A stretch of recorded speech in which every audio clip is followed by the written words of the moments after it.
Une nouvelle commission d'évaluation électorale a été installée mardi soir.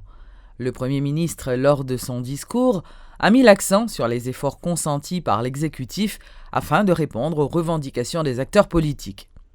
Joseph Emmanuel Charlemagne et Anthony Pascal ont été remplacés par Gédéon Jean, défenseur des droits humains, et le pasteur Armand Louis, représentant du secteur protestant. Les membres de la commission au complet sont donc Rony Desroches, directeur de l'initiative de la société civile, Evonie Georges-Auguste, représentant du culte vaudou, Monseigneur Patrick Harris, porte-parole de la conférence épiscopale, Armand Louis, représentant du secteur protestant, et Gédéon Jean, défenseur des droits humains. La commission devra donc soumettre son rapport au chef de l'État le 30 décembre, précise l'arrêté présidentiel. Mesdames, Messieurs les membres de la commission indépendante d'évaluation électorale, comme dit l'arrêté, vous avez jusqu'au 30 décembre prochain pour produire votre rapport. En vous donnant l'investiture, je m'abstiendrai de vous donner des consignes. Vous avez l'opportunité d'user de votre libre arbitre, de votre compréhension de la question.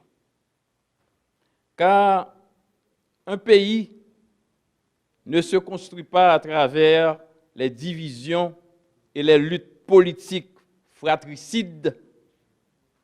Un pays se construit dans la paix, l'entente, le compromis historique entre les forces rivales qui doivent finir par comprendre l'impératif de baisser les armes et de s'asseoir autour d'une table pour négocier les différences et trouver un terrain d'entente. Le gouvernement des États-Unis d'Amérique annonce avoir pris note de la création de la nouvelle commission d'évaluation électorale indépendante. Tout en réitérant son support pour un processus électoral crédible et transparent, les Américains disent espérer qu'un nouveau président prêtera serment le 7 février. Le gouvernement des États-Unis appelle tous les acteurs à travailler ensemble dans le but d'organiser des élections paisibles et crédibles dans les délais impartis. Et la plateforme Petite Dessalines a rejeté la mise en place de la commission d'évaluation électorale indépendante malgré la modification apportée. Les alliés de Moïse Jean-Charles estiment que la commission n'est pas légitime et proposent une structure de 7 membres issus de différents secteurs pour évaluer tout le processus électoral. Assad Volsi et consorts comptent défendre jusqu'au bout la qualification de Moïse Jean-Charles au second tour. Le cas échéant, la mobilisation populaire visera la mise en place d'un gouvernement de transition. Pouvoir, à lui-même seul, décider de mettre campé une commission baptisée commission d'évaluation électorale.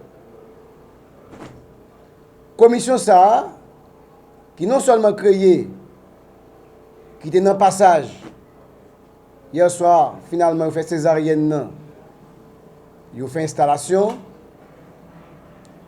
n'a pas clair, il n'y a pas rien pour l'ouest avec commission d'enquête indépendante que nous-mêmes, au niveau plateforme, nous avons exigé pour être capable de faire lumière sous élection 9 août à l'élection 25 octobre. C'est vrai, en deux commissions, ça, gagné de monde que la société a reconnaît qui est crédible,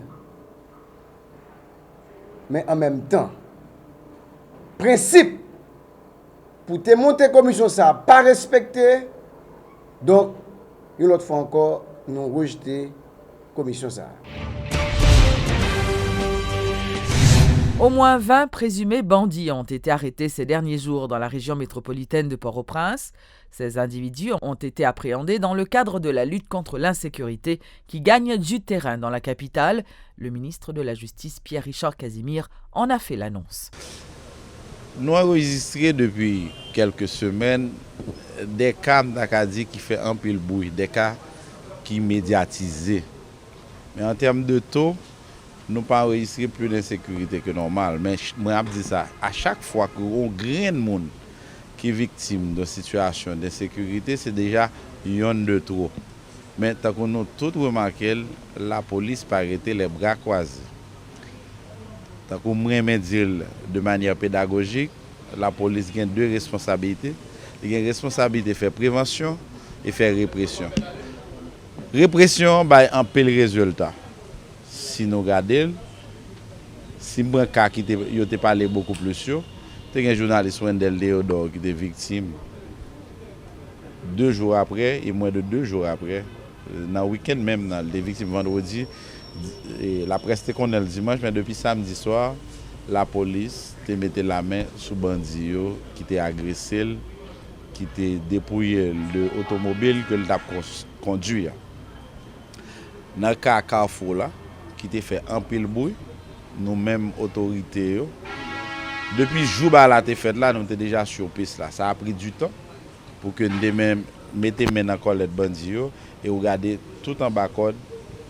Et la justice a bien pour accompagner la police de manière harmonieuse, avec même détermination que la police te prend pour te chercher. Vraiment, c'est une enquête qui a été réalisée de manière professionnelle.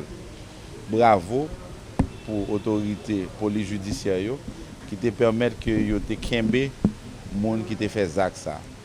Moi dis bravo tout pour différentes autorités judiciaires qui sont engagées, qui déjà commencé le travail pour une parfaite harmonie entre la police arrêtée et la justice à juger. Et nous même en tant que monde qui fait partie de la société, nous attendons que la justice agit avec la plus grande rigueur, et ceci pour décourager tout le monde qui t'a tenté d'agir, Jean Bandit ça a été agi. Nous faisons arrêter 20 personnes dans la ville là. Pendant ma parole là. Arrêter moun ka fait acte de banditisme dans la saline là. Pendant ma parole là. La télévision nationale d'Haïti fête ce 23 décembre son 36e anniversaire. Selon le directeur général du média d'État, Gamal Augustin, de nombreux changements ont été opérés au sein de la station depuis son arrivée. On parle ces jours-ci, on parle que sauver Haïti, on parle de l'agriculture. Qui jeune pas faire agriculture sans pas bailler paysan loisir. Qui jeune pas faire agriculture sans pas une télévision que paysan ka regarder, qui ka montrer qui jeune capable faire compost, qui jeune capable préparer un engrais, qui jeune capable planter un jardin. Alors c'est très important. Couverture nationale là, 2016, tout pays. D'ailleurs, nous avons fait le plus vite à la radio, nous avons procurer nous de antenne à Delpech. Parce que dès que nous mettons antenne Delpech, nous couvrons le pays. Ça, je ne vais pas dans la compétition. TNH ouvri pour tout le monde, pour tout notre média. 36 ans anniversaire, merci au président de la République qui va nous mobile qui dehors. C'est son commencement, nous avons mobile là. Télévision nationale, mobile capable d'être en direct partout. Capable de dire partout dans le monde, c'est celle que nous avons. Le monde va faire mettre sur bateau, New York, de côté, mais on façon de parler. Partout dans le monde, debout au ciel en direct. Ouais, tu vas dans l'air, c'est antenne moins. Tata, en direct. Ça dit, le président a dit merci. Et merci parce que le chita tout. Il t'a parlé avec le président Hugo Chavez. Le président Hugo Chavez t'a demandé qui j'en ai aidé. Au point de vue communication, il t'a dit que t'as besoin d'aide. Et je dis à nous recevoir le premier mobile là. Non, le président Caribé. Sur demande du président de la République. C'est 2 mobiliers, je dis à nous recevoir en premier. Dans quelques mois, on va recevoir en deuxième. Dans quelques mois, on va recevoir des équipements qui vont aider nous à faire numérisation. Dans quelques mois, tout nous va signer un accord entre Télésoul avec TNH, côté que Télésoul va passer en Haïti. Côté que la PBRG en dans TNH. Et à l'occasion de Noël et des fêtes de fin d'année, le Rotary Club de Pétionville a distribué le week-end dernier des cadeaux à plus d'1 millier d'enfants. Le président de cette institution, l'ingénieur Ernst Fortuné, indiquait que les parents accompagnant leurs enfants ont eux aussi bénéficié en recevant des kits alimentaires. Maintenant, nous généralement aidons toutes démunies qui dans l'entourage qui vivent dans Giron, côté Club Rotary nous existait. C'est ainsi que nous aidons tout l'école, nous aidons avec peut-être des sponsors naturellement, nous aidons en pile de malades, nous aidons l'hôpital. Et depuis l'existence de Rotary Club de Pétionville, qui date de 1972, nous avons toujours l'habitude d'aider toutes les démunies. C'est le cas de ça que nous disons, si nous là, oui, nous n'avons pas de famille, nous n'avons pas de famille, nous n'avons pas de moyens, nous n'avons pas de fête Noël, nous n'avons pas comme ça, fête Noël là, qui s'ouvre, qui est une fête de fin d'année et en même temps fête de partage. Nous n'avons pas d'occasion de partager. C'est ainsi que nous-mêmes, avec l'aide de sponsors, nous organisons pour des ministères, comme nous avons dit, des petits mots de la rue, une fête de Noël où nous faisons danser, nous baillons musique, nous faisons manger, nous baillons cadeaux et puis nous faisons socialiser l'une avec l'autre. Oui, c'est dans le cadre de ça, jeudi, nous gagnons fête ça ici, où nous avons recevoir environ 1300 petits filles et petits garçons que nous faisons que contents. Nous baillons jouets, mais à distribuer des jouets là, pour être là. Nous baillons des petits cadeaux pour la famille. Et mon cher maman, des football, il est très heureux. Dans l'actualité sportive, le Français Patrice Neveu est le nouvel entraîneur de la sélection haïtienne de football.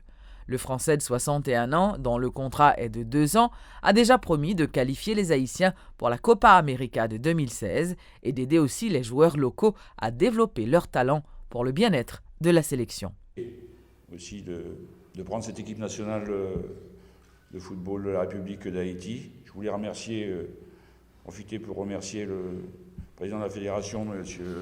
Yves Jambard, pour toute la confiance qu'il m'accorde, ainsi que son comité dans le choix du sélectionneur national. Également remercier l'État, M. le ministre Pierre et l'État haïtien qui s'est engagé à me soutenir dans ma mission. Albert. Excusez-moi. Ok. Aussi, je dirais, les quelques jours que j'ai pu passer ici, comme l'a dit le président, rapidement, je dirais, grâce au soutien, je dirais, du directeur technique, M. Etienne, et tous les membres de la fédération, je me suis senti, je dirais, très très à l'aise, ce qui fait que j'ai conclu, je dirais, avec bonheur et avec passion, je dirais, cet engagement pour 2 ans avec la fédération haïtienne et l'État haïtien. Bien évidemment, devant vous, je souhaitais aussi m'engager, je dirais, à tout donner pour le football haïtien, c'est-à-dire mettre à la disposition de toute la jeunesse et tous les footballeurs haïtiens mon expérience, mon savoir, je dirais modestement, mais vous dire aussi également que sans le soutien de tous, que ce soit la presse, bien évidemment, vous savez que la communication aujourd'hui est importante dans le monde du football. Haïti est un pays, comment dirais-je, magnifique, mais qui aussi, à travers de sa jeunesse, à travers son football, doit rayonner dans le monde entier. Pour pouvoir rayonner, il est important, je dirais, qu'on ait des retours de presse, de communication, je dirais, dans le bon sens. Donc, comme le disait le président et monsieur le ministre, une nouvelle page s'ouvre. Je m'inscris dans la continuité, je dirais, des entraîneurs qu'on travaillait auparavant. Et ma passion est forte pour le pays parce que je sens le potentiel qui est là. J'ai regardé beaucoup de matchs, j'ai vu jouer un match du championnat local avec beaucoup d'enthousiasme. Donc rapidement, je sais où, en tant que technicien, sur quel bouton il va falloir appuyer rapidement pour pouvoir en tirer, je dirais, déjà quelques résultats.